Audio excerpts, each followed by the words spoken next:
할렐루야. 오늘은 가을의 풍치가 정치가 느껴져요. 언제? 아침에 눈 뜨고 나면 이제 아침 공기가 추석 공기 같은 그런 느낌이 듭니다. 역시 이제 그 무더웠던 여름은 다 지나가고 다시 이렇게 가을이 왔다라는 그런 생각이 듭니다.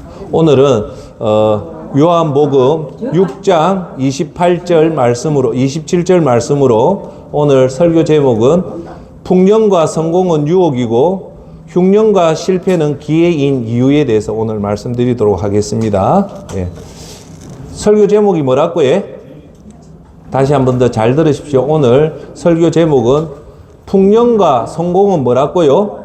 유혹이고 흉년과 실패는 기회이다. 그 이유 오늘 그걸 하겠습니다. 우리들은 대체적으로 풍년이 들고 성공하면 축복이라고 생각하잖아요.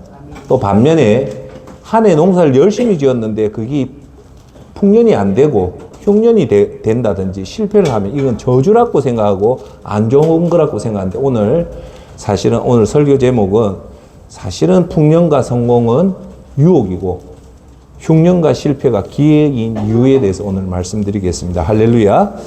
그래서 오늘 요 설교 주제로 두 가지에 대해서 얘기합니다. 첫째, 오늘 설교 제목은 성공이 유혹이고 실패가 기회인 이유가 왜 그것이 성공이 유혹이고 실패가 기회인 이유에 대해서 말씀드리고 오늘 두 번째는 그러면 이 성공과 흉년이 유혹이라면 이것을 극복하는 방법이 뭔가에 대해서 오늘 이 두 가지로 말씀을 나누도록 하겠습니다.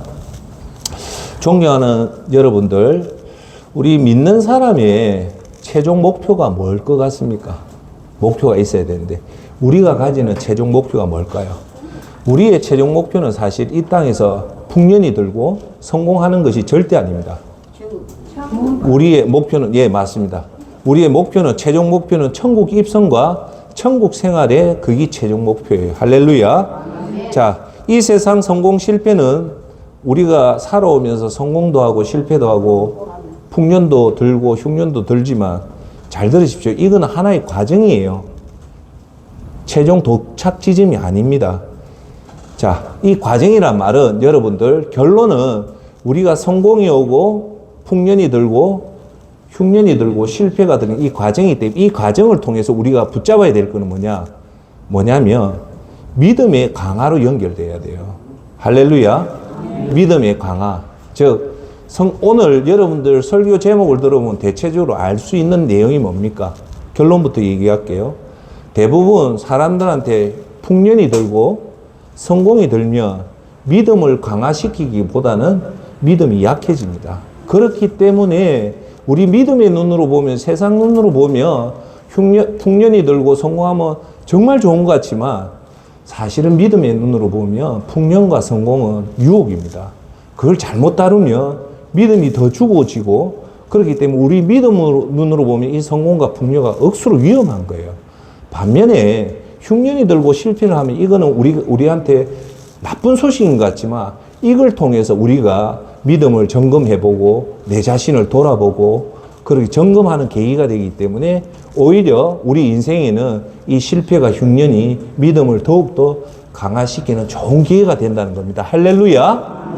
그래서 우리는 흉년만 보지 마시고 내 믿음을 보시라는 거예요. 오늘 설교의 제일 목적은 우리가 이 세상 살아가는 모든 사람은 풍년을 원하고 성공을 원하지만 우리 믿음의 눈으로 예리하게 보면 이것이 믿음을 더 강화시키는 것인지 믿음을 약화시키는 것인지를 보시길 바랍니다. 자, 여러분 한번 질문해 볼게요. 우리가 크게 성공을 하고 우리가 크게 풍년이 들면 이것이 믿음을 더 강화시켜 줄까요? 믿음을 약화시켜 줄까요? 맞습니다. 여러분들 70년, 80년 살아보면 알잖아요. 우리가 잘 됐을 때보다 그런가 합니다. 그래서 이런 말이 있어요. 사람이 가난해지면 정신이 올바르게 살고 풍요로우면 마음에 업력이 생긴다는 말이 있어요. 저는 그 말이 100% 맞다 생각해요. 사람이 어려우면 정신이 똑바로 서고요. 풍요로우면 사람의 뭐가 생긴다? 업력이 생겨요. 그런 겁니다. 자, 그러면 이제 설교로 들어가겠습니다. 예. 첫째, 성공이 유혹이고 실패가 기회인 이유에 대해서 보도록 하겠습니다. 자, 믿음 생활에 세속 성공이 유혹으로 오기 때문에 자칫 잘못하면 성공으로 인해 믿음에 금지된, 율법에 금지된 행동을 하고 심지어 더 심하면 믿음이 강하지 않으면 믿음을 떠나는 경우가 너무 많습니다. 예. 그러면 사실은 우리가 믿음의 그 과정을 나누고 보면 성공이 기회일까요? 아니면 성공이 방해가 될까요? 방해가 되는 경우가 많습니다. 그 말이 어디에 놓았냐면 히브리서 3장 10절에 이런 말씀입니다. 말씀이 나옵니다. 그러므로 내가 진노해 그 세대를 향해 말했다. 그들은 항상 마음이 미혹돼 내 길들을 알지 못했다라고 얘기해요. 히브리서 3장 10절에 뭐라고 하냐면 내 백성이 내 길을 알지 못했던 이유가 뭐냐면 항상 마음이 미혹되어 있다는 거예요. 그럼 우리가 항상 마음이 미혹되는 이유가 뭘까요? 세상의 풍년, 세상의 성공이 미혹에 빠지면, 즉 세상을 사랑하면 우리가 미혹을 받아요.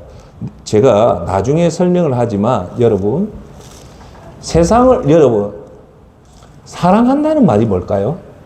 사랑한다는 말, 포괄적인데 제가 얘기할게요. 사랑은요, 그 사랑하는 대상을 생각하는 거예요. 맞죠? 예. 누군가를 사랑한다는 말은 누군가를 끊임없이 생각한다는 거예요. 자, 그러면 여러분, 하나님을 사랑한다는 말은 무슨 말일까요? 하나님 사랑한다. 하나님을 사랑하는 만큼 끊임없이 생각하는 것이 하나님을 사랑한다. 그런데 성경에서는 뭐라 합니까? 세상을 사랑하지 말았죠. 왜 그럴까요? 세상을 사랑하면 우리가 생각이 끊임없이 세상을 생각하기 때문에 그런 겁니다. 할렐루야. 예. 그래서 우리가 미혹된다는 것은 하나님을 사랑하는지 아니면 세상을 사랑하는지를 잘 보시면 그게 미혹이 되는 거예요. 자, 풍년과 세속의 성공은 믿음을 망하게 하는 유혹입니다. 자, 왜냐하면 이것들이 결론적으로 보면 천국 입성에 방해가 되기 때문에 그렇고 믿음 생활에 방해가 되기 때문입니다. 할렐루야. 자, 여러분, 그래서 여러분 세속적인 성공, 풍년보다도 훨씬 더 중요한 건 제가 얘기했잖아요. 그때도. 뭐가 중요한? 믿음이 더 중요하다. 제가 돈이 왜 무섭냐? 돈을 사랑하며 제일 중요한 믿음이 없어지기 때문에 돈이 위험하다고 제가 그때 말씀을 했잖아요. 그래서 우리 특히나 젊은 사람들이나 어린 사람들한테 제일 필요한 게 사실은 믿음 교육입니다. 할렐루야. 왜냐하면 믿음 교육이 어릴 때부터 잘 이 마음속에 하나님 경외하는 마음이 딱 들어서 있는 사람은 세속적인 성공을 하나님이 주시도 그 세속적인 성공을 통해서 믿음이 타락이 안 돼요. 자, 그러면 하나님을 모르는 믿음이 없는 사람이 세속적인 성공을 하면 어떻게 될까요? 거의 다 100에 95명은 타락합니다. 네.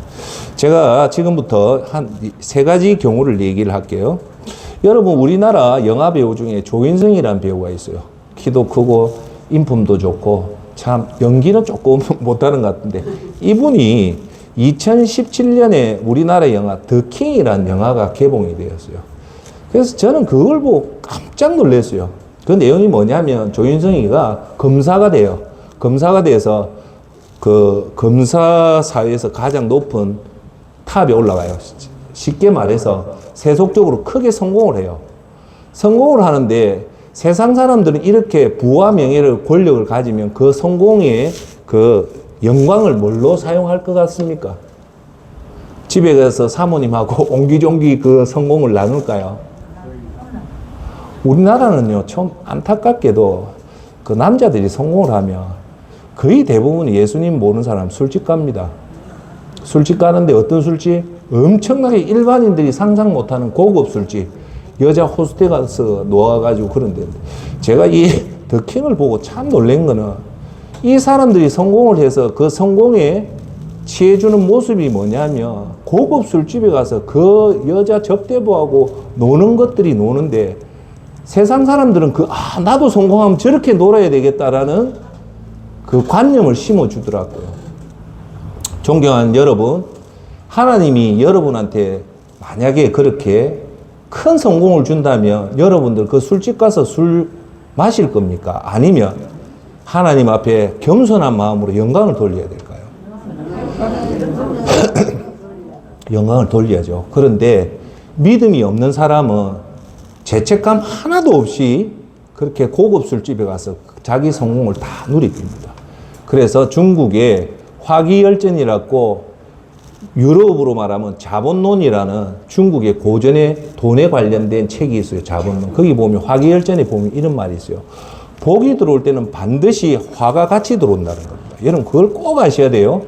복이 들어올 때 그 화가 같이 들어온다는 말은 뭘까? 그 복을 잘 사용하고 하늘의 뜻맞게 잘 사용한 그 복이 진짜 더 큰 복이 되지만 이렇게 고급 술집에 가서 흥청망청 살면 여러분 다 경험했죠. 그런 사람들이 오래 갑니까? 안 가죠. 제가 나중에 미리 말씀할게요.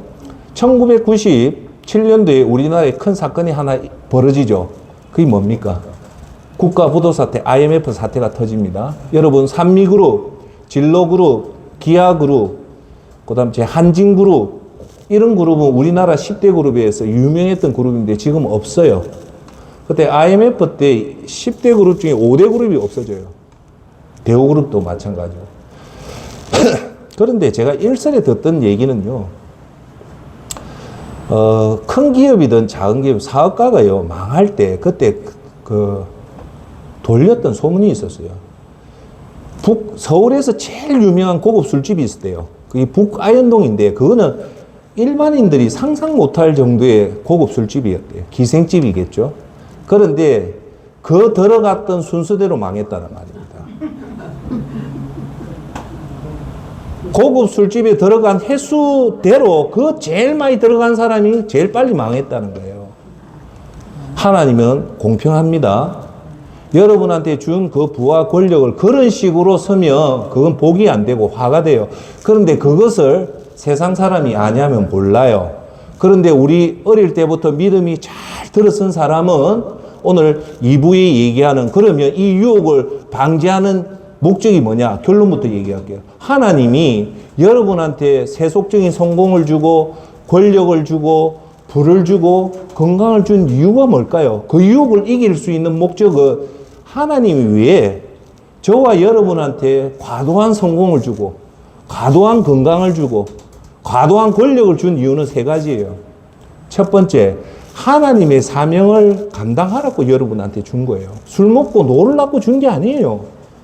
두 번째, 그것을 통해서 사람들 앞에 겸손하라고 준 거예요. 끝으로 하나님 여러분한테 준 그 풍년과 성공은 세 번째는 하나님 영광을 사용해라고 준 거예요. 그런데 이 세 가지는 믿음 교육을 안 받은 사람은 절대 모릅니다.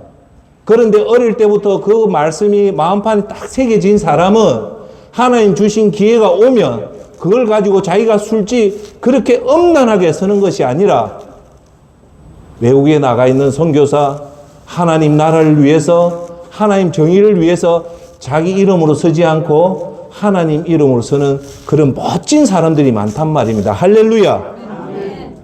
그래서 우리는 오늘 첫 번째 풍년이 유혹이고 그 성공이 유혹인 것을 알면서 첫 번째 여러분이 중요한 거는 여러분 손자들, 여러분 자녀들한테 반드시 시켜야 될 것은 뭐냐? 믿음의 교육입니다. 할렐루야. 여러분 인생 끝에 마지막에 가면 제일 여러분한테 남는 것이 뭐냐면 여러분이 모아놓은 재산보다 훨씬 더 중요한 것은 자녀를 얼마나 믿음의 사람으로 성장시키느냐가 너무너무 중요합니다. 할렐루야. 여러분 자녀가 여러분처럼 믿음이 좋으면요, 여러분이 어떤 물질의 유산 물려줘도 그걸 다 지켜냅니다. 할렐루야. 그런데 너무너무 안타깝게도 부모가 믿음 없이 그런 거대한 유산을 물려주면요, 거의 다 데이터를 보면 토마스 제이 스탠리 그 데이터를 보면 거기 독이 됩니다. 할렐루야. 그래서 우리는 오늘 풍년이 오고 성공이 온다면 무엇보다도 더 중요한 것은 믿음이 훨씬 더 중요하다. 이 성공이, 이 풍년이 저와 여러분에게 믿음을 더욱더 강화시킨다면 정말 축복이지만 만에 하나라도 이 성공과 풍년이 여러분 믿음을 약화시키고 믿음을 저하시킨다면 그것은 유혹이기 때문에 이겨내시기를 바랍니다. 할렐루야. 자, 두 번째, 오늘 세 명의 사람을 얘기를 할게요. 누구냐면 하나님 같이 살았던 사람들이 있어요. 그게 누구냐? 독재자들입니다. 독재자들. 오늘 세 명에 대해서 얘기할게요. 한 명이 1989년도에 총살당했던 루마니아의 니콜라이 차우세스쿠, 발음이 좀 그렇습니다. 이 사람이 김일성을 본받아가지고 루마니아에 독재하면서 엄청나게 많은 사람을 죽였는데 그 결과 1989년, 여러분 기억날 겁니다. 1989년도에 총살당합니다. 국민들한테. 두 번째가 누구냐면 2006년도에 이라크에 그 재판에 섰다가 교수형 당했던 사담 후세인입니다. 사담 후세인도 독재자로서 살다가 그 부귀공명 영하 15년 누리다가 2006년도에는 이라크 범죄 재판에 서서 결국 교수형으로 죽습니다. 세 번째 사람이 누구냐면 리비아의 무아마르 카다피라고 있는 이 독재자인데 이 사람도 2011년 10월 20일 날 총살당해 죽습니다. 제가 오늘 왜 얘기를 하냐면 이 사람들, 이 차우스체스쿠라든지 사담 후세인이라든지 리비아의 카다피를 보면요. 그 권력을 한 15년에서 20년 누린데 거의 신같이 누립니다. 신같이 누려요. 그런데 결국은 자기가 하나님처럼 살아요. 그러니까 뭐냐? 여러분 잘 보십시오. 하나님이요. 이 땅에 생명을 잉태한 거는 하나님 허락 없이는 안 돼요. 그러니까 모든 사람은 인종, 국가, 나이, 학력에 관계없이 다 소중한 분이에요. 그런데 이런 생명을 자기의 힘으로 죽일 수 있습니까? 없습니까? 없어요. 그런데 이런 독재자는 자기가 권력을 다 지다 보니까 이것이 자기가 신인 줄 알고 하나님 주신 이 생명을 자기 마음대로 하는 거예요. 그래서 차우스체스쿠 루마니아 이 공산당 총서기장은 제가 듣기로는 100만 명을 죽여요. 사담 후세인도 그에 필적할 정도로 죽였고 리비아도 가다피도 그래 죽여요. 근데 그렇게 죽였을 때 하나님이 그 권력을 영원히 둘까요? 안 둬요. 근데 그 사람 죽는 걸 보면 하나님 심판이라는 게 뚜렷하게 드러나요. 그 모았던 돈 한 푼도 못 쓰죠. 예. 자, 여러분들이 어떤 권력을 가지든 어떠한 지위를 가지든 하나님 주신 생명을 절대 귀하게 여겨야 됩니다. 심지어는 하나님 주신 그 생명을 조롱해서도 안 되고 경멸해서도 안 되고 무시해서도 안 됩니다. 그건 하나님 주신 생명이기 때문에 우리가 소중히 다뤄야 되는 게 우리의 목적입니다. 자, 이 세 사람들이 다 순차적으로 죽었어요. 자, 그 다음부터 얘기할게요. 이들도 그 죽는 즉시 분명하게 하나님 심판대 앞에 섰을 겁니다. 맞죠? 맞겠죠? 네. 그런데 제가 볼 때는 이 세 사람은 생명책에 이름이 있었을까요? 없었을까요? 그건 모릅니다. 그건 아무도 몰라요. 우리가 천국 갔을 때만 아는데 제가 짐작컨대 아마 생명책에 없었을 거라고 저는 그렇게 판단을 합니다. 자, 그러면 만약에 생명책에 이 세 사람, 자기 나라에서 거의 하나님처럼 신처럼 존재했던 이 사람이 생명책에 자기 이름이 없었다면 어떻게 될까요? 자, 그러면 이제 본격적으로 이 사람들은 그 무시무시한 지옥에 떨어졌을 겁니다.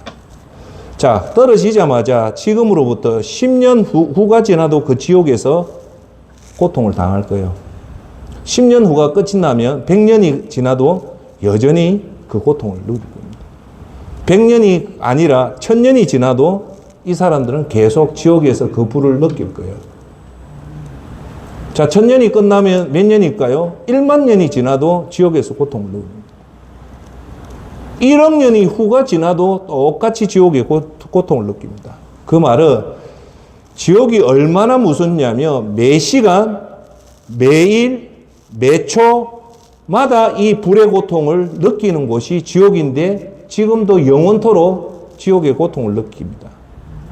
자, 여러분, 만일 이 세 사람이, 이 교만했던 이 세 사람이 이 지옥의 고통을 알고 하나님의 심판대를 알았다면 이들이 예수님 믿고 자신을 다 버리고 아마 예수님을 위해 살았을 겁니다. 맞죠?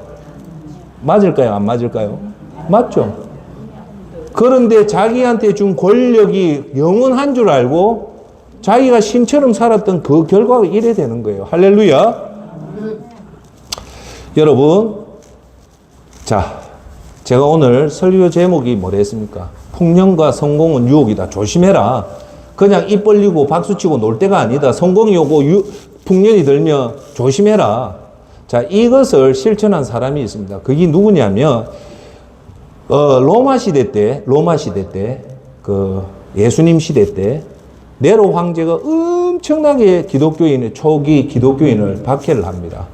박해를 해서 어느 정도냐? 사자들을 사흘 동안 굶주리게 해서 배고픈 사자들을 원형 경기장에 초기 기독교인들을 잡아먹는 그런 걸 했고요. 네로는 어떻게 했냐? 산채로 사람을 죽여서 불꽃으로 삼았답니다. 엄청난 핍박이 있었어요.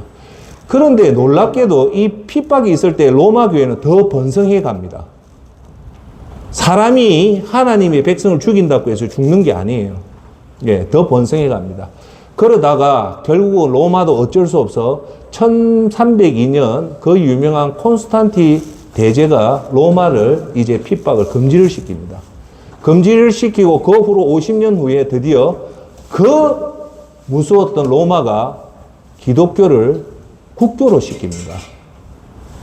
로마가 기독교를 국가 종교로 만들어요. 놀라운 일이죠. 그런데 여기서 무슨 사건이 하나 벌어져요. 그게 뭐냐?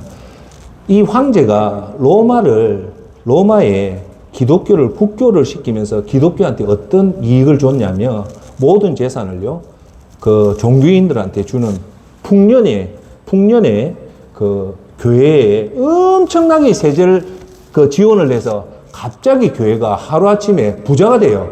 부자가 되고 성직자들이 엄청난 권력과 부와 명예를 다 누리게 돼요. 자, 그렇게 되니까 이 로마 교회가 타락을 할까요? 더 부흥을 할까요? 서서히 타락을 합니다. 이 타락을 할 때 여러분들 이렇게 부와 권력이 왔으면 여러분들 그대로 누렸을까요? 어떻게 했을까요? 여기에 순수한 초대 기독교에 가졌던 사람들이 어떻게 하냐? 사막으로 떠납니다. 이걸 잘 보셔야 돼요. 이분들이 왜 사막을 떠날까요? 이 풍요가 자기들 믿음에 위험하다고 생각해서 분토와 같이 이 부귀공명영화를 버리고 어디로 갔다고요? 사막으로 갑니다. 그게 그 유명한 사막으로 들어간 수도사입니다. 그래서 사막으로 들어가서 하루에 한 끼 먹고 그 수행을 해요. 수행을 하다 보니까 이 사막 수도사가 신비주의로 흘러요. 신비주의. 그래서 이게 안 되겠다 싶어서 사막에 들어간 수도사 제도가 거의 100년쯤 돼서는 어떤 제도로 바뀌냐면 이분들 사막에 나간 수도사들을 어느 일정한 공간에 모여서 같이 영성생활을 하자고 시작된 게 그게 수도원 운동입니다. 사막에 자기 혼자 하니까 이게 좋은 점도 있지만 신비주의로 흐르다 보니까 성경의 권위를 무시하는 것들이 생겨서 이제 사막의 수도사들이 100년이 흘러서 이 폐단을 막기 위해서 뭘 만들었다고요? 수도원 제도를 만드는 거예요. 그래서 이 수도원에서 부귀공명 영화를 다 버리고 수도사 생활을 하면서 이 중세 기독교를 막아낸 사람들, 이 수도사들입니다. 할렐루야. 자, 그러면 존경하는 여러분들, 이 수도사하고 사마로 간 그 제자들이 왜 그렇게 했을까요? 왜 그렇게 했냐면 영성이 뛰어나니까 풍요가 오고 성공이 오니까 오히려 이게 믿음에 방해가 된다고 해서 이것을 다 버리고 수도원으로 들어가는 겁니다. 할렐루야. 그럼 이분들은 돈을 선택했을까? 믿음을 선택했을까요? 믿음입니다. 그걸 오늘에 온 우리가 반면교사로 삼아야 돼요. 우리가 지금 당장 수도원으로 가자는 게 아니고 우리한테는 가장 중요한 것은 지금 부귀공명 영화를 누리는 것이 아니라 믿음을 지키고 하나님 말씀대로 살다가 천국에 입성하는 것이 우리의 목표란 말입니다. 할렐루야. 예. 자, 그래서 그랬는데, 자, 그러면 제가 오늘 조금 여러분한테 얘기할게요. 감옥하고요, 재밌게 수도원하고 비슷한 게 많습니다. 감옥하고 뭐가요? 수도원. 첫째, 감옥에 있는 교도소하고요, 수도원의 그 방평수가 거의 비슷해요. 수도사가 지내는 그 수도원의 평수나 범죄인이 자는 그 평수나 같아요. 두 번째, 식사 시간이 거의 같아요. 식사도 하루에 조금씩 밖에 못 먹어요. 교도소에 진수성찬이 안 오잖아요. 수도원도 살 만큼만 먹어요. 세 번째, 교도소나 수도원이나 취침 시간이나 기상 시간이 거의 비슷합니다. 수도원도 9시 되면 자요. 교도소도 거의 9시 되면 자고 몇 시에 기상하냐면 5시에 기상해요. 그 다음 수도사나 교도소의 또 공통점이 뭐냐? 입는 옷이 거의 비슷해요. 죄수가 입는 게 죄수복이고 수도원에 수도사가 입는 게 그 수도원복이잖아요. 수도원복이 10벌이 있습니까? 20벌이 있습니까? 딱 한 벌에서 2벌밖에 없어요. 옷도 비슷하다. 자, 이분들은 노동을 해요. 수도사에 노동하고 죄수들도 노동하고. 그리고 월급이 없어요. 맞죠? 근데 교도소도 영원히 무기수로 영원히 있는 사람도 있고 수도원에서도 영원히 있는 수도사가 있습니다. 자, 그런데 수도원에 있는 수도사들은 우리가 존경을 하지만 범죄자들을 존경하는 사람이 있습니까? 없습니까? 아무도 없습니다. 그러면 제가 질문을 던지고 제가 대답을 할게요. 수도원에 들어간 수도사하고 이 감옥소에 있는 감옥사하고 생활이 다 똑같지만 완전히 틀리잖아요. 완전히 틀리잖아요. 그 틀린 이유가 뭘까요? 그거는 환경은 같지만 그 목적이 틀려서 그렇습니다. 사람이 어떤 환경이 있더라도 그 목적이 하나님을 위한 목적이면 그 아무리 척박한 환경도 하나님 영광으로 하나님이 빛내주지만 자기 목적으로 살고 자기를 위해서 자기애가 강해서 범죄를 저지르는 사람은 이렇게 참혹한 범죄자가 된다는 겁니다. 자, 여기서 제가 여러분한테 드릴 수 있는 얘기는 뭐냐면 우리가 사는 환경이 비록 척박하고 어렵더라도 그 사는 목적이 무엇을 위해 사느냐가 훨씬 더 중요하다는 겁니다. 할렐루야. 우리가 힘들고 어렵더라도 수도사와 같이 하나님 영광을 위해서 산다면 그 풍찬 노숙하는 것도 사실은 우리한테 축복이라는 겁니다. 여러분, 여기서 제가 조금만 더 깊이 있게 얘기할게요. 정말 어떤 사람들은 자기 부귀공명 영화가 있어도 이것이 내 자신한테 믿음의 방해가 된 데서 이것을 거부하고 참 검소하게 청민하게 사는 사람들이 주위에 간혹 있습니다. 이분들은 그 부와 권력이 있지만 절대 안 누리고 그것이 오히려 내한테 독이 된다는 걸 알기 때문에 조심해서 사용하고 항상 청빈하게 사는 그런 초대교회 성도들이 있단 말입니다. 할렐루야. 예. 자, 하나만 더 얘기할게요. 이전에 제가 얘기했는데 무슨 얘기냐면 프랑스의 유명한 수도원 얘기입니다. 실화입니다. 프랑스에서는 가톨릭이 유명해서 가톨릭의 수도원장이 있었는데 보니까 그 수도원에 아주 공부 잘하는 청년이 있은 거예요. 정말. 그런데 이 청년이 단점이 뭐냐? 돈이 없는 거예요.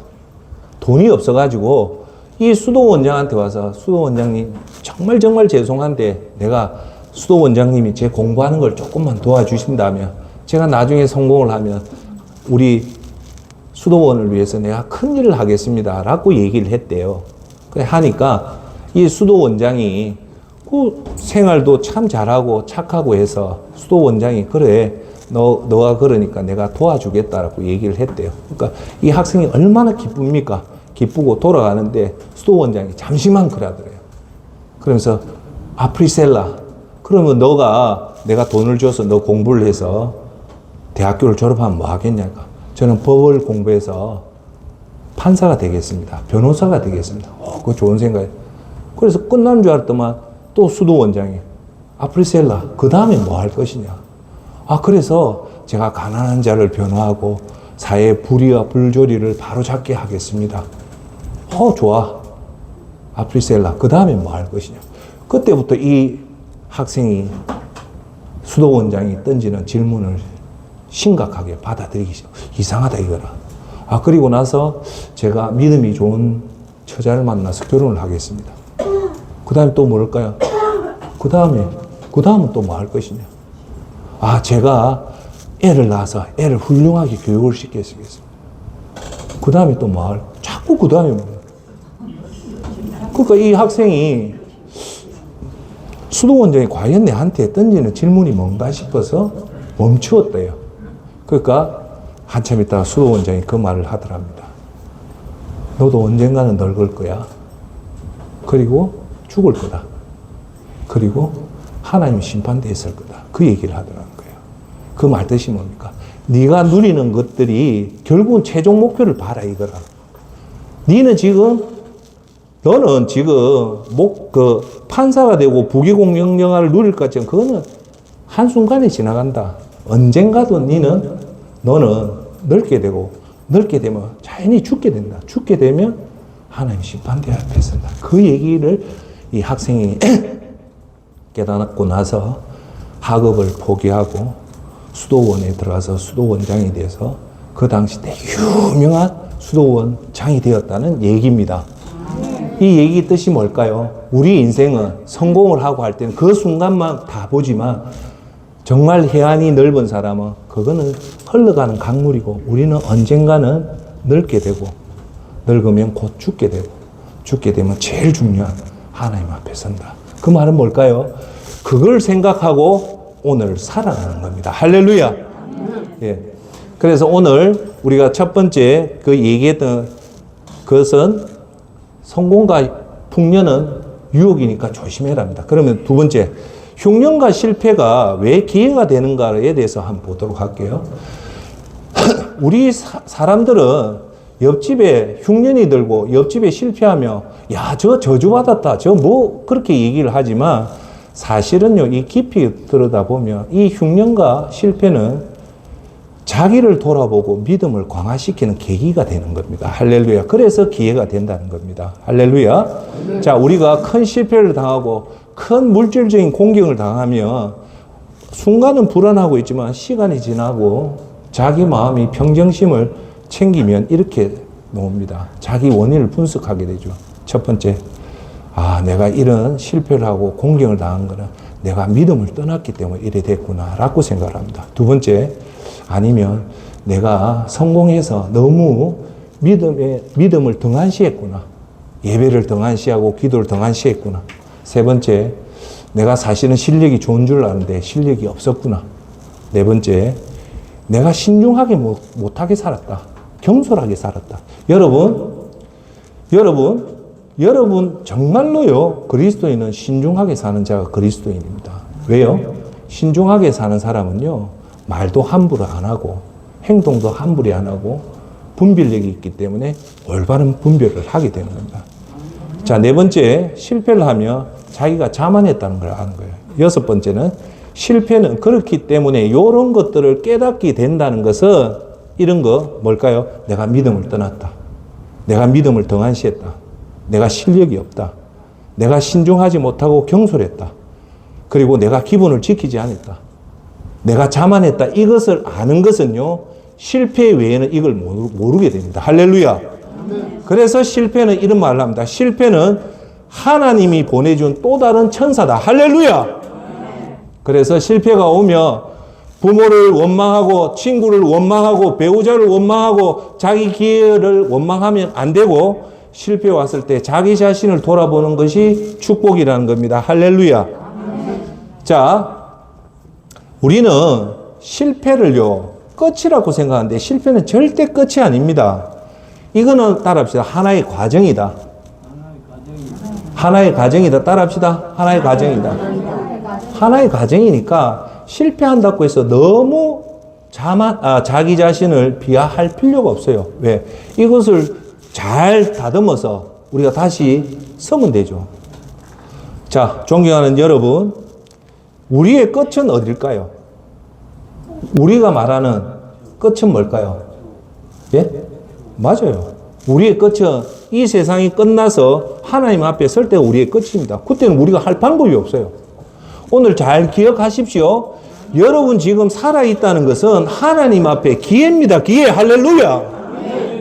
지금 여러분들 돈 벌고 세상 성공 이런 데 취해서 있을 때가 아니에요.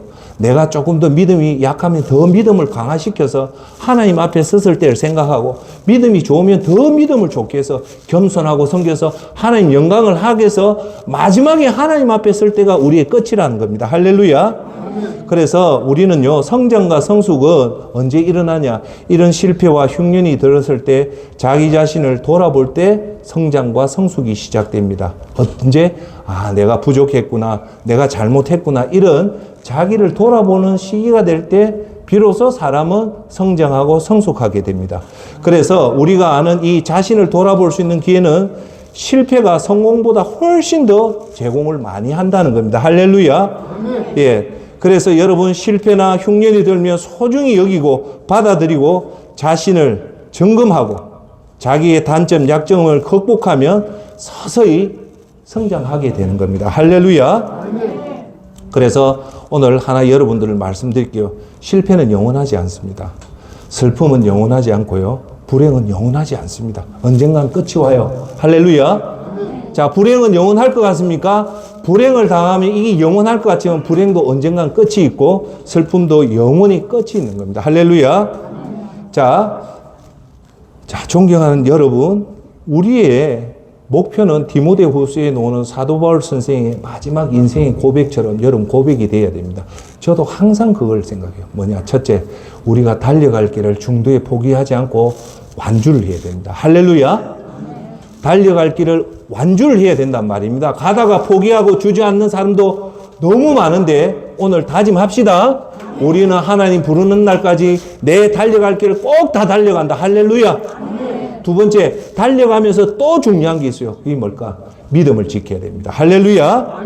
자, 우리는 우리 인생이 하나님이 너는 80년이다, 너는 70년이다, 너는 60년이라면 60까지 우리 달려갈 길을 다 달려가고 두 번째 따라합시다. 믿음을 지키자.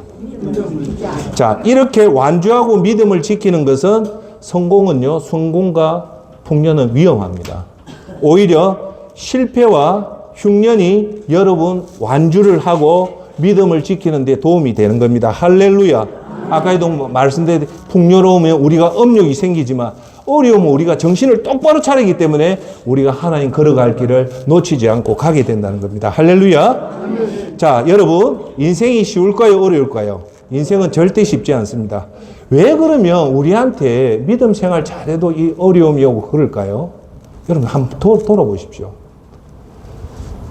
제 얘기를 할게요.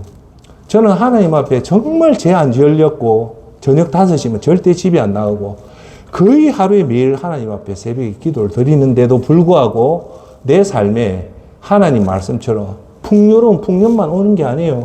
너무너무 힘든 일도 너무너무 많아요. 때로는 하나님, 제가 하나님 말씀대로 이렇게 열심히 사는데 기복주의 신앙의 말처럼 축복이 오고 다 와야 되는데 왜 이렇게 힘든 것을 주십니까? 라고 때로는 정말 힘들 때로는 그 얘기를 합니다. 자, 그런데 왜 하나님이요 이렇게 믿음 생활 잘한 사람한테도 제가 잘한다는 게 아닌 거 오해하지 마시고요. 어렵냐면요, 그거는 하나님의 분명한 목적이 있기 때문에. 왜요? 그 어려움을 통해서 여러분이 유아적인 어린아이 신앙에서 성장시키고 성숙시켜서 천국에서 여러분 상주기 위함이라는 겁니다. 할렐루야. 자, 우리가 이렇게 내 자신을 돌아보면요, 첫째 뭘 하냐? 내가 참 믿음이 부족하다. 두 번째, 내가 능력이 부족하구나. 세 번째, 내가 너무 내 자신을 과신하고 있구나. 네 번째, 삶을 살 때 신중하지 않고 너무 가볍게 살았구나.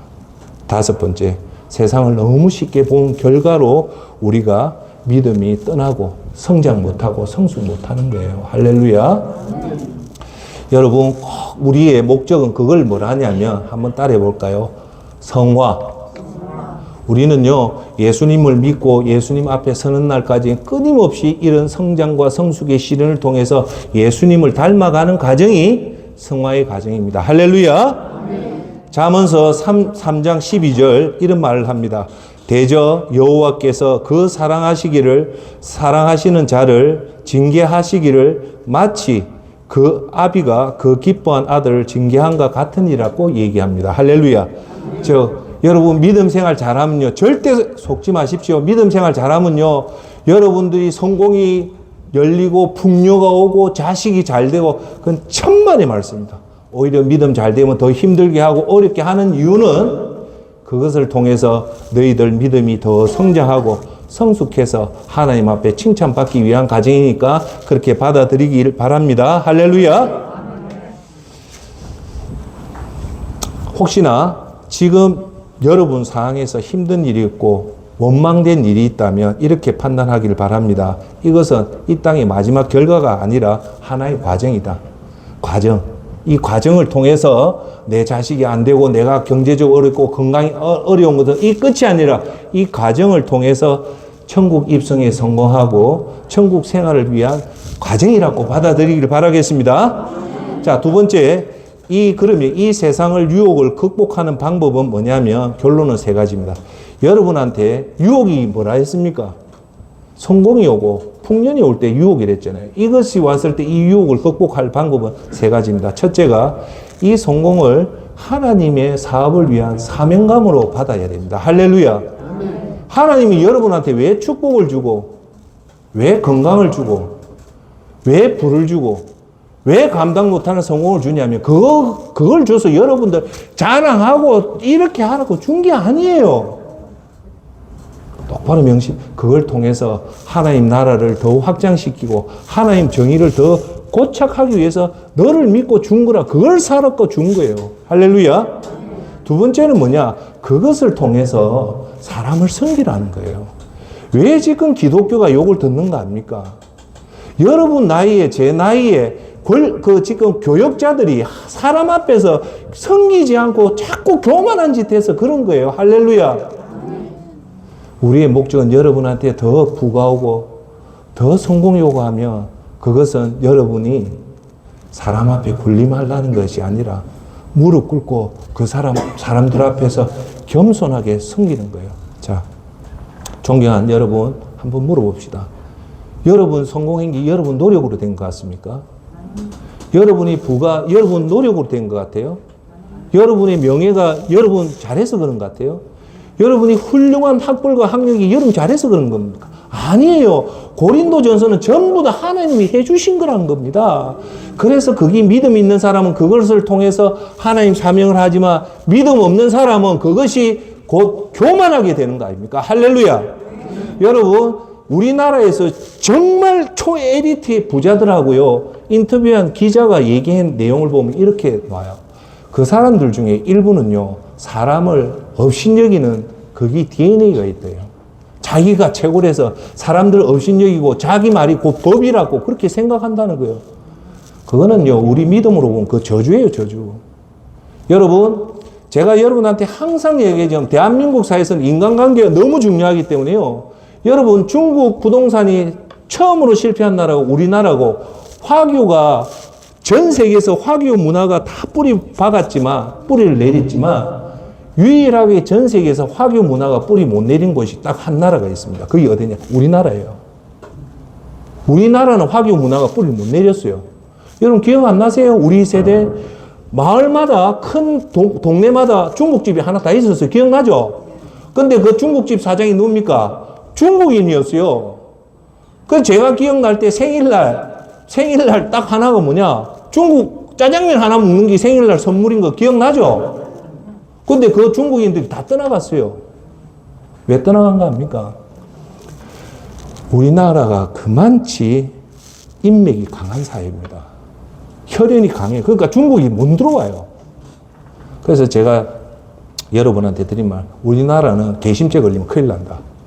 특히 사업하는데 사업에 자기를 도와주는 사람한테 개심죄 걸린다든지 직장생활하는데 사장이나 인사부장한테 개심죄 걸리면 큰일 난다고 얘기했죠. 그런데 존경하는 여러분 더 무서운 게 있어요. 그게 뭐냐? 그 개심죄는 저리 가랍니다. 우리가 제일 무서워해야 될 게 뭐냐? 하나님한테 잘못 보이는 겁니다. 할렐루야. 하나님한테 잘못 보이면요 그 대가 망해집니다. 할렐루야. 예. 자, 그래서 우리는 그걸 위해서 자, 오늘 본문 말씀이 드디어 나옵니다. 요한복음 6장 27절에 오늘 본문 말씀이 뭐라고 나오냐면 썩어 없어지는 음식을 위해 일하지 말고 영원히 있어서 영생을 주는 음식을 위해 일하라. 할렐루야. 오늘 꼭 여러분 명심하십시오. 오늘 저와 여러분들은 항상 일을 하지만 나는 여기 놓아있다. 썩어 없어지는 부귀공명 영화를 위해서 일을 하고 있는지 아니면 천국에 가서 영원히 남을 있는 영생을 주는 음식을 위해서 일을 하는 건지를 보시길 바랍니다. 우리 대부분 일은 썩어 없어질 음식을 위해서 일을 하잖아요. 그렇죠? 근데 내가 오늘 마지막 결론에 얘기하겠지만 그건 다 없어져요. 그렇지만 하나님을 위해서 했던 일은 그대로 남습니다. 그게 대표적인 게 뭡니까? 전도입니다. 선교입니다. 구제입니다. 그것들은 다 녹슬어 없어져도 하나님 앞에 가면 빛나는 상급으로 나는 겁니다. 할렐루야. 예. 첫 번째는 하나님 앞에 그 사명을 주고, 두 번째 섬기기 위해 주는 축복이랬는데요. 그리스도인은요, 자신의 인생을 중요하게 여겨야 됩니다. 다시 한번 얘기할게요. 여러분한테 축복 준 거는 하나님 사명을 하라고 준 거예요. 전도와 여러분의 부와 권력을 하나님을 위해서 전도하고 선교하고 심리적으로 어려운 사람, 육체적으로 어려운 사람, 경제적으로 어려운 사람을 오른손이 모르는 걸 왼손이 돕는 것이 그게 제대로 된 기독교인입니다. 할렐루야. 자기 자신한테는 절제하고 청빈하고 전략하고 그 남는 것을 자녀들 믿음을 키우기 위해서 쓰고 그 나머지는 누굴 위해서 해야 된다고요? 하나님을 위해서면 하나님 그것에 복의 복을 더해 줍니다. 할렐루야. 두 번째요. 제가 꼭 얘기하는 거는 따라합시다. 여러분의 모습이 너무너무 중요해요. 그게 인성이랍니다. 여러분의 품성. 여러분은요, 그리스도인은 첫째 섬겨야 됩니다. 할렐루야. 섬김의 최고의 적이 뭔가 합니까? 권위주의입니다. 제가 제일 싫어하는 게 권위주의예요. 목회자라는 권위주의, 나이 많은 어른이라는 권위주의, 내가 잘 배웠다는 그 권위주의로 사람 위에 군림하는 것은 그 반기독교적이고 반사탄적입니다. 여러분한테 주어졌던 목회자의 사명, 여러분의 어른의 사명은 따라합시다. 섬기려고 준 거다. 여러분 무릎 꿇고 그 사람들을 섬기는 것이 진짜 그리스도인의 모습입니다. 여러분 세상 사람은요, 진짜 그리스도인과 가짜 그리스도인을 알아봅니다. 제가 얘기했잖아요. 연합철강에서 면접을 하는데 그 유명한 면접 일화가 있어요. 그 사장 정도 되면, 연합철강이 사장 정도 되면 얼마나 세상을 잘 알겠습니까?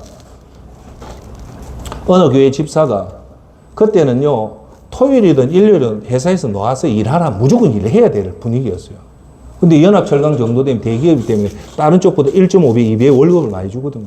면접을 하는데, 아, 너 좋다는데, 이 면접하는 사람이 그랬다 안 합니까? 죄송합니다. 주일날 일합니까? 그러니까 웃더래요, 면접관. 이 자식 봐라.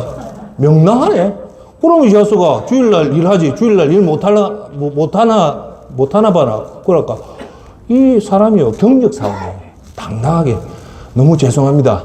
저는 주일날 일을 못합니다. 탈락시켜도 괜찮습니다. 저는 예수님을 믿는 사람인데 주일날 일 못합니다. 그 면접관이 인사부장, 총무부장, 뭐 다, 그 뒤에 연합철강 사장이 있었대요. 뒤에. 하하하고 가소, 막 그랬더라.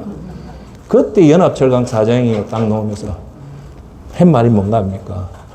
니는 진짜 그리스도인이네. 그 말을 했답니다. 니는 진짜 그리스도인이네. 그러면서요, 그 사장이 특채로 그 경력사원을 뽑았답니다.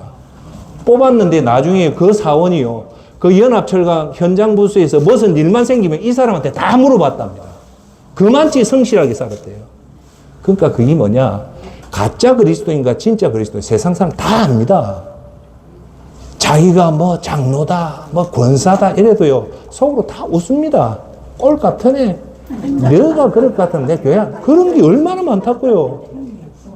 그런데 진짜 장로든 권사든 목회자든 겸손하고 섬기고 굳이 얘기 안 해도 그렇게 하면요, 물어봅니다. 교회 나갑니까? 물어봅니다. 여러분 직분이 중요한 게 아닙니다. 여러분 세상에 나가서 얼마나 섬기고 겸손하고 자기 말 많이 하지 말고 제발 입은 닫고 사람 하는 말 잘 듣고 그 다음 따라합시다. 온유하자. 따뜻하자. 그렇게 될 때 여러분을 통해서 하나님의 영광을 받습니다. 지금 현대 교회가 왜 이렇게 욕을 듣습니까? 교만하고 내가 내다 하고 좌우진영의 논리에 갇혀가 사람 욕하고 그건 그리스도인이 아닙니다. 할렐루야. 자, 오늘 제가 하나만 잠시 얘기할게요. 요새 지금 손흥민이가 지금 우리나라 뉴스의 톱 뉴스입니다. 골을 3골 넣어서 그런 게 아니고, 왜 영국사에서 손흥민을 지금 억수리 하냐? 손흥민이 있는 게 토트넘 하스퍼인데, 거기에 최고 골잡이였던 해리 케인이라는 사람이 독일로 갚인 거예요.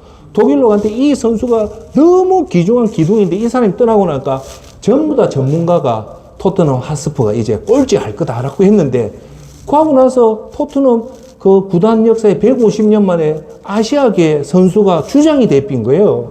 주장이 되자마자 지금 4경기를 하는데 프리미어 20등 중에서 2등을 하고 있어요.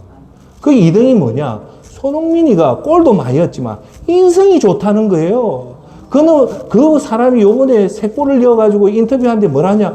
아, 나는 3골 넣어가지고 잘합니다. 그 말 안 하더라고요. 내가 오리지널로 봤어요. 나는 오늘 3골보다 우리 팀이 승리해서 3점을 얻는 게 더 좋고, 오늘 3골보다는 3골을 도와줬던 선수가 훌륭했고, 나는 그냥 골을 차는 것밖에 없고, 그 사람들이 골 10개 만들어줬다는 그런 겸손한 말을 하니까 영국 사람들이 손흥민을 최고라 하는 이유가, 손흥민을 축구를 잘해서 최고라 하는 게 아니고, 손흥민보다 축구 잘하는 사람 더 많습니다. 모하메드 살라마 있지만 손흥민이가 크게 겸손한 거예요. 여러분, 제가 손흥민 간상을 보면요, 손흥민이가 겸손한 간상이 아닙니다. 손흥민 뒤에 누가 있는가 합니까? 손흥민 아버지가 있어요. 손흥민 아버지가 참 인간적인 아버지예요. 이 사람 얘기 보니까 항상 자기 아들한테 겸손해라, 낮아져라, 그걸 끝까지 훈련하니까 오늘의 손흥민이 있다고 봐요. 만약에 손흥민 아버지 같은 사람이 없었다면 손흥민이 지금의 모습이 절대 아니라고 생각해요. 존경하는 여러분, 여러분이 떠날 때 마지막에 남는 건 잘 키운 자식밖에 없어요. 자식이 억수로 화려한 것보다 믿음이 좋은 자식을 만들어서 세상에 나와서 온유하고 따뜻하고 정직하고 겸손하고 섬기는 자식을 여러분이 꼭 만들길 바라겠습니다. 예. 자, 이제 결론을 맺겠습니다. 오늘 결론은 우리가 세상에 살 때 모든 사람이 그렇게 고대하고 기대하는 풍년과 성공은 사실 우리 믿음의 눈으로 보면 유혹이고, 흉년과 실패는 저주가 아니라 기회인 이유는 우리가 이것을 통해서 믿음을 더욱더 강화시키고, 이것을 통해서 더욱더 믿음이 약해진다면 이것은 유혹이고, 강해진다면 기회라는 겁니다. 여러분, 제가 하나만 얘기할게요. 짧게 얘기해요. 제가 몇 년 전에 고아원에 가서 고아원 사역을 하다가 어떤 사건으로 제가 고아원 사역을 손을 탁 놓게 되던 그날이 아직도 기억해요. 그 고아 있잖아요. 고아가 왜 힘듭니까? 자기를 이끌어줄 부모가 없잖아요. 그 이끌어줄 부모, 잘못됐을 때 뭐라 하고 해줄 사람 부모밖에 없단 말입니다. 그런 부모가 없는 그 고아를 나누고 떠나올 때 제가 마음이 너무 아팠어요. 그래서 제가 그 고아들한테, 그 소녀가 딱 한마디만 했어요. 앞으로 너가 살아갈 길, 저 선생님 보니까 너무 험난하게 보인다. 그런데 너희가 이 험난한 세상, 그 말은 참 못했죠. 너를 이끌어줄 부모도 없고 선생도 없는데 너가 이 험난한 세상에 이겨낼 수 있는 방법 내가 하나 가르쳐 줄게. 꼭 따라해라. 선생님 뭔데요? 따라해라. 예수님 손 꼭 붙잡아라. 그 얘기했어요. 내가 손을 잡고 서로 손을 꽉 이래 잡는 게 꼭 잡는 거다. 예수님 손만 꼭 붙잡으면 너희들 절대 어려움이 안 온다. 할렐루야. 우리가 이 땅에 살 때요, 많은 재산도 아니고 여러분 권력도 아닙니다. 우리는 이 땅 떠나는 날 어떻게 되든 예수님 손만 꼭 붙잡고 가기를 바라겠습니다. 예. 자, 여러분, 하나님이 여러분한테 성공을 주고 부귀를 주고 건강을 주고 장수의 축복을 줬을 때 꼭 명심하십시오. 하나님은 반드시 이 땅을 떠나서 하나님 앞에 섰을 때 제 생각에 그렇게 물어볼 거예요. 너 뭐하다 이 땅에 뭐하다 왔냐? 라고 물어봤을 때 오늘 여러분 가슴이 새기십시오. 나는 진짜 하나님 앞에 무엇을 하다 왔냐 물어볼 때 뭐라고 대답하시겠습니까? 여러분, 우리가 사는 이 좋은 아파트도요, 100년만 되면 다 사람이 없으면 허물어지는 폐허같이 됩니다. 여러분 지금 보고 있는 빛나는 자동차, 여러분 보소, 시계도요, 시간만 지나면 다 녹슬고 없어져요. 하나님 앞에 드릴 때 여러분이 잘 살았던 그 아파트, 좋았던 자동차, 좋았던 옷, 좋았던 보석, 하나님 앞에 가면요, 아무것도 없이 단 이 땅에 있을 때 하나님을 위해서 했던 전도, 선교, 마음이 힘든 자를 위해서 돕고, 경제적으로 어려운 사람을 돕고, 또한 질병에 걸린 사람을 도왔던 것은요, 그 하나님 앞에 가면 다 없어지만 그만큼은 반짝이는 훈장으로 남아있을 겁니다. 할렐루야. 그 반짝이는 훈장을 위해서, 즉 여러분 믿음을 위해서, 오직 믿음을 위해서 살아가는 여러분이 되어서 예수님 위해 열심히 살고, 따라합시다. 예수님 위해 열심히 살고 이 땅을 떠날 때요, 환한 얼굴로 다 반납하고 떠날 때, 이제 하나님 앞에 섰을 때 그 훈장 받을 환한 얼굴로 떠나기 위해서 우리가 이 땅에서 열심히 예수님의 십자가의 은혜를 감사하게 생각하면서 살아가는 저와 여러분이 돼서 그 마무리를 잘 하시길 바라겠습니다. 기도하겠습니다. 사랑의 아버지 하나님, 은혜와 사랑을 감사합니다. 우리가 이 땅을 살아갈 때 우리는 뭣도 모르고 성공이 좋고 풍년이 좋을 것 같지만 정신 잘못 차리다가 그 귀한 믿음을 놓칠 때가 너무 많습니다. 때로는 우리가 연약해서 실패하고 흉년이 될 때 그것이 우리 신세에 원망하고 우리 신세를 한탄하는 것이 아니라 그것을 통해서 다시금 믿음의 전열을 재정비해서 하나님 영광을 위해서 다시금 전열을 쟁배하는 그것이 기회임을 깨닫게 허락하여 주옵소서. 진짜 성공이 아니요, 진짜 실패가 아니라 믿음을 더 강화시키는 우리의 삶이 되게 허락하여 주옵시고, 어디를 가든 무엇이든 오직 예수님 영광을 위해 살아가는 저들이 되게 도와주시옵소서. 감사하며 예수님의 이름으로 기도합니다. 아멘.